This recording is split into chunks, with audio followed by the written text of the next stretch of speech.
Cik Roziana, akaun emas Gap tu macam mana? Okey, jom saya terangkan. Akaun Gap ini adalah akaun simpanan emas. Nama penuh untuk akaun Gap ini sebenarnya ialah Gold Accumulation Program, iaitu program kumpul emas. Akaun emas Gap ini adalah di bawah syarikat Public Gold. Tuan-puan kena tahu bahawa Public Gold bukan bank dan ianya tiada kaitan dengan Public Bank. So, apa pula kelebihan akaun emas Gap ini? Okey, saya terangkan pertama sekali, tuan-puan boleh daftar akaun Public Gold secara percuma apabila dah ready.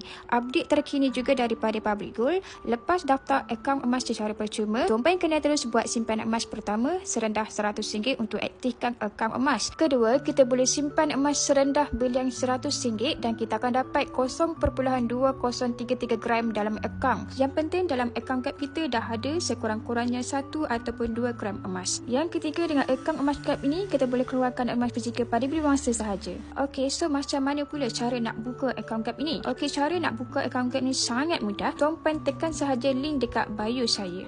Ini adalah contoh emas fizikal yang tuan-puan boleh pilih dan keluarkan dari akaun Gap. Yang ini semua adalah kad 1 gram gold bar. Kalau kita nak keluarkan 1 gram gold bar dari akaun Gap, kita perlu ada minimal 1 gram je dalam akaun Gap. Jika nak keluarkan 1 dinar, tuan-puan perlu kumpul sehingga 4.25 gram emas dari akaun. Jika tuan-puan nak keluarkan 10 gram gold bar macam ni, tuan-puan perlu kumpul cukup 10 gram emas sahaja. So, tuan-puan gunakan sahaja akaun Gap untuk kumpul emas sedikit demi sedikit sehingga capai target simpanan emas tuan-puan. Nak saya bantu, jangan lupa klik link di bio saya ataupun refer di pin video untuk saya bantu sebatnya. Jangan lupa teruskan follow saya untuk lebih banyak tips keuangan dan emas.